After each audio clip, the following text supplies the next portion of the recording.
Gusto ni Senator Bato pumasok. Ayaw niyang hindi pumasok. Gusto ng minority pumasok siya. Gusto ng majority pumasok siya. Anong problema? Nagkaroon ng isang paglilinaw ang DOJ noon, but with all due respect, lalong lumabo. Ang lumalabas na sitwasyon para bang siya ang ayaw pumasok at dapat siya disiplinahin. Hindi ganun ang sitwasyon. Gusto niyang pumasok, pero live yung threat sa kanya.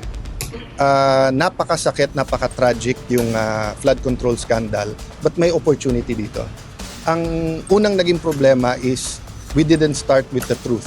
Pangalawa, from the start, sinasabing may mastermind, pero tinatagpi-tagpi. Ano nangyaring net effect? Everyone na magkalaban sa local, sa national, ang kanyang mastermind, yung kalaban niya. But if you ask me my opinion, the whole truth will come out next administration pa. Pinupinteriya natin 2025 budget, na tama naman. Pero lumalabas maraming ghost na sa 24 at 23. Dito wala kaming sinasanto. Senate President Alan Peter Cayetano nangako na walang sasantuhin ang investigasyon sa flood control scandal.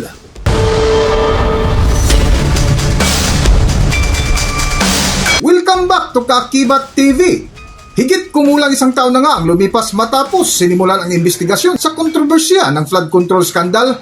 Ngunit ang nakakalungkot na tila paatras ang naging resulta sa investigasyon na walang nangyari sa pamumuno ni Tito Soto at Ping Lacson. At kahapon nga, May 30, 2026 ay humarap sa media si Senate President Alan Peter Cayetano na kung saan tinalakay ang pinakamainit na isyu sa ating bansa. Isa nga dito ang ginawa ng mga kritiko laban kay Senator Ronald Bato de la Rosa. So, klaruhin ko lang yung kay Senator Bato. Lahat ay gustong pumasok siya. Gusto ni Senator Bato pumasok. Ayaw niyang hindi pumasok. Gusto ng minority pumasok siya. Gusto ng majority pumasok siya. Anong problema? May threat sa kanya na walang assurance ang gobyerno na mapoprotektahan yung kanyang karapatan. So katulad ngayon po, pumasyal po kayo dito sa Taguig. Kahit anong tapang nyo po bilang media, kung credible yung threat na pag pumunta kayo dito, kukunin kayo, dadaling kayo sa Hague, pupunta ba kayo dito? Kung gusto nyo man pumunta, yung editor nyo mismo magsasabi, huwag kayong pumunta kasi pwede naman kayo mag-interview sa ibang lugar. So it is not by desire of Senator Bato na huwag siyang pumasok. So that's the difference. So kung may hindi pumupunta for another reason, inuna negosyo, tinatamad. Pero pagka may rason, di ba, may sakit o kaya on official business, in this case, may threat So nagkaroon ng isang paglilinaw ang DOJ noon, but with all due respect, lalong lumabo. Kasi ang sinabi ng DOJ noon ay may karapatan siya tumakbo sa korte at susundin yung korte.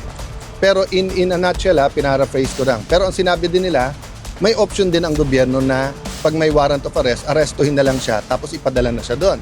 And then nag-announce yung ICC na meron silang tinatawag na secret warrant. Hindi po yun yung ating konstitusyon. Sa ating konstitusyon, huwes lang, judge lang ang pwede mag-issue ng warrant of arrest. Kaya kung may warrant of arrest galing sa abroad, dadaan pa dapat sa ating judge yun. Yun ang stand namin. Walang makapag-assure kay Senator Bato So I talked to someone very close to him. Ang sabi, simple lang sir, ma-assure lang kami ng Philippine government na may day in court siya dito. Kahit arrestuin siya dito sa Pilipinas. Pero yung sasabihin pwede siyang kunin tapos ipadala na lang sa ibang bansa ay maninindigan siya. So the diba? threat is the arrest? Yes, I mean, that's from the start naman, di ba? Kasi nilabas nila na may warrant tapos may gano'n. Sa patuloy nga ng paliwanag ni Senate President Alan Peter Cayetano ay inisa-isa nito ang totoong dahilan kung bakit hindi nagpapakita o pumapasok sa Senado si Senador Ronald Bato de la Rosa. Nasa prangkahang pahayag nga ni Cayetano na hindi kagustuhan ni Senador Bato de la Rosa ang kanyang pag-iwas sa mga sesyon sa Senado. So I'm not judging what's right or wrong. I'm just giving you human nature. Diba? Human nature. Kahit ang Secret Service, pag tingin nila may threat sa presidente, sa vice president, hindi nila papupuntahin doon. Diba? So hindi po voluntary ang pag-a-absent ni Senator Bato. Gustong-gusto niya po pumasok sa session. Let me clarify one more thing. Sabi nung iba hindi siya nagtatrabaho, magkaiba po yun Kasi sa loob man o sa labas ng Senado, napaka-importante ng plenary, napaka-importante po mag-participate, napaka-importante po ng committee hearings. Kung magkakaroon ng impeachment, napaka-importante din na umattend doon. But that's not the totality of the work of the senator. The research, the consultation, going around the country, that's all part of the work. So katulad ngayon, di ba, break. Di ba? But after this, tatakbo ko, group of businessmen naman, consultation naman about yung contingencies dito sa energy crisis. That's part of my work. Di ba? So kung may hearing kanina, I could have attended that or this. Kung may hearing mamaya, I can attend my consultation or that, but that doesn't mean we're not working. Ganon din kay Senator Bato. Fully functional yung staff niya, yung mga memos sa kanya, mga filing nila, magpo-monitor tuloy-tuloy. Again, do I want him to attend? Yes. I think he also wants to attend. Namimiss na niya yung trabaho niya sa Senate mismo. Kaya lang kung ang kapalit naman doon, pagtuntong niya doon, bigla siyang arestuin, bigla siyang isakay sa aeroplano at ilipad sa Hague, 'di ba? Ilalaban niya yung karapatan niya. So walang isang marriages natin sa elections. Kung ganun, para mong sinabing i-threaten mo na rin yung 23. 'Di ba? Dapat yun ang baliktad eh. Bakit ang tinitignan natin yung may threat? Bakit hindi mapanindigan ng gobyerno? Senator Bato, nasa Pilipinas ka, may korte dito, safe ka. Pumasok ka, walang kikidnap sa'yo. O, hindi siya ma-assure ng ganun. So again, I'm not judging, pero linawin lang natin yung sitwasyon. Kasi ang lumalabas na sitwasyon para bang siya ang ayaw pumasok at dapat siya disiplinahin. Hindi ganun ang sitwasyon. Gusto niyang pumasok, pero live yung threat sa kanya. Sir, yung partial, other issue, yung partial committee report sa Senado, yung sa Blue Ribbon regarding the flood control, as of now, Sen, wala pa po itong sapat na pirma, yung comment po. Sa patuloy nga nagpahayag ni SP Alan Peter Cayetano, ay binuksan niya ang napakalungkot at napakasakit na nangyari sa systematic na nangyaring korupsyon sa flood control scandal. Ngunit malinaw ang kanyang sinabi na may opportunity dito para tuntunin ang mga taong may sala sa korupsyon na naganap sa ating bansa na kanilang tutukan. Well, two things. One, I've been around government long enough to understand na systemic yung corruption. Napakasakit, napaka-tragic yung flood control scandal, but may opportunity dito. Yung opportunity dito ay ang opportunity dito is yung hindi lang one time big time, no, but to go to the root of the problem ng corruption sa Pilipinas and really address it. Ang unang naging problema is we didn't start with the truth. 'Di ba? From the start sinasabi natin hindi lahat yung ghost. Pinalabas lahat ghost para mas marami magalit. Ngayon ina-admit nila hindi maraming ghost. Pangalawa, from the start sinasabing may mastermind pero tinatagpi-tagpi. O ano nangyaring net effect? Everyone na magkalaban sa local, sa national, ang kanyang mastermind, yung kalaban niya. Rather than finding kung sino ang tunay na mastermind pangkabuuan. Okay. Having said that, I believe sincere lahat. Sincere ang Pangulo na isolve to, sincere ang Kongreso, sincere si Senator Lacson, etc. But eto lang ang tanong ko why so much fuss about the partial when we have the opportunity to have the whole and bigger picture? Even sa pilian ng witnesses, in my experience, alam niyo naman naging chairman din ako ng Blue Ribbon na matagal, you just allow the witnesses. Then through cross-examination, through the questions, interpellations sa mga senador, makikita kung sinong sinungaling at hindi. Ang difference lang, noong 2007, nung kami, wala pa masyadong social media. So nandyan ang lens ninyo bilang journalist. So dino-double, triple, quadruple, pina-fact check nyo. Ngayon kasi, lahat may social media. So for the same witness, may grupong maniniwala, hindi. But that shouldn't stop the Senate from inviting witnesses. So, kasi kung sasabihin natin, ang i-invite lang natin na witness ay credible, then number one, you're already prejudging. So pag hindi pala na-invite yan, hindi credible. Pag na-invite pala yan, credible. Diba? O, secondly, you're taking out the opportunity for the people to judge from themselves. Di ba? So kung sasabihin mo, halimbawa, Mike Depenso, o sabihin mo, totoo ba sinasabi about the Marines o hindi? Let the people judge. O ngayon, yung sa NBI, sino paniniwala natin? Yung NBI o siya? Di ba? That's the beauty of having 24 senators. We're not all members of the Blue Ribbon, but anyone can attend and anyone can ask. So ang tingin ko, we're making a mountain out of a molehill dun sa partial. So, naapektuhan din kasi ng konting rivalry ni Senator Lacson at Senator Marcoleta. But the reality is, di ba, Bakit tayong nakapokus sa partial? Hindi pa nga na-unveil lahat eh. In fact, marami sa amin kasi binasa, we don't agree with the report. So hindi sa ayaw namin pumirma. Yeah, di ba? We have a lot of disagreements there. But why are we not talking? Ako personally, hindi pa tapos eh. Iniimbestiga mo marami, hindi lang to marami pang yugto maraming nabubuksan. So for example, if you invited Zaldi ko, when he was still chairman ng appropriations, iba malamang sagot niya. Nung natanggal siya, iba sagot niya. Nung bumaliktad at sinasabi na admin at hindi siya, iba na naman storya. Hindi ko alam pag nahuli at pumunta dito kung iba.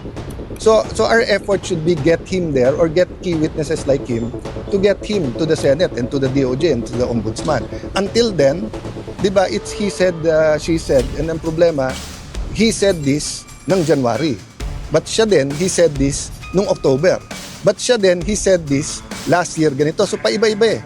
So sa hearing mo lang matetest yung credibility. Pero yung sabihin mo lang na, di ba, kahit ang sinungaling, hindi ibig sabihin lahat ng sabihin niya sinungaling. Kasinungalingan. O kahit na yung pare, pastor, hindi pag nilagay mo dyan, 100% na sasabihin ay totoo. That's why you test them nga per statement. Sir, yung So I'm hoping we will finish the investigation. Sa huling opinion nga ni SP Alan Peter Cayetano na ilalabas nila ang buo at ang lahat na katotohanan na isa nga sa kanilang pangako na wala silang sasantuhin para mapanagot ang mga taong may sala sa kontrobersya ng flood control scandal na kanilang inaasahan na mapanagot sa susunod na administrasyon. Para sa buong kwento, narito ating panoorin ang video.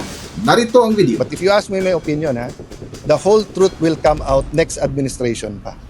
The same thing sa Duterte administration, whether you're pro o anti, kailan lumabas yung mas maraming katotohanan? During his administration or after? About Cory administration, whether mabango o hindi, kailan lumabas yung katotohanan? Nung panahon na ni FBR at saka ni ERAP, the reality is we're a very political society. And whoever tells the story gets has the resources, the human resources, the financial resources, the storytelling techniques, di ba? So sometimes time will tell or the better timing will tell you the whole of the story, di ba? So katulad ngayon, lumalabas ngayon, di ba? Pinupinteriya natin 2025 budget, na tama naman.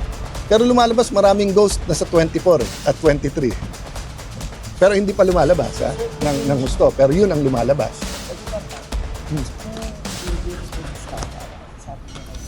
Well, all over the Philippines, we did our own investigation. Number one, walang ghost sa Taguig. Number two, it was all bid, etc. Ang initial information namin is marami, iba yung sa bidding, pero hindi yun yung actual contractor. So, gamit ng lisensya. So, I leave it up to the DPWH for their own investigation. And then, dito wala kaming sinasanto, di ba? But that's the problem pagka open bidding, di ba? Pag open bidding, anyone can win. But that's precisely why we invited you, we invited Sec Vince, walang tinatago dito. And in fact, may mga iba, may kamalian sa paggawa. So how do we fix it? So it's all about funds that we did. Sino mang congressman o senator? Basta't alam kong nasa GAA siya. But yung actual details, hindi ko alam. Actually, una ko nakita yan sa internet din. Tapos bigla akong tinanong. Tapos we sent people here to look at everything. Yung natapos, etc. Then we interviewed yung gumagawa. Hindi sila empleyado na. Pero sir, kung anong company? I don't have the details kasi I just did the preliminary. But both DPWH and the local government should have all the facts and everything. Pero people are asking why leave the investigation to the DPWH when in fact sila yung nagpapiliin kasama? It's everywhere eh. I mean, sa Pasig City, kay Vico, meron din. Kay Mayor Magalong, meron din. So when I say leave it to the investigation, DOJ, Ombudsman, DPWH, and we have a new DPWH. So the people they're investigating are new people, di ba? So it's self-serving for politicians to investigate themselves. But it's katangahan for me not to even ask questions. Diba? So we ask preliminary questions, satisfy ourselves. If we find something deep, then we will ask for whatever kind of investigation. That's why at the start of this, sinabi ko sa lahat, open books, transparent, tignan nyo lahat. And ang request ko lang, sabay-sabay gawin para nga hindi yung may tinitignan, may tinititigan. Okay? Thank you everyone. Thank you, sir. Hanggang dito na lang muna ang ating video at kung nagustuhan nyo, huwag kalimutan mag-subscribe at pindutin nyo na rin ang notification bell para ma-notify kayo sa ating susunod na video. Maraming salamat!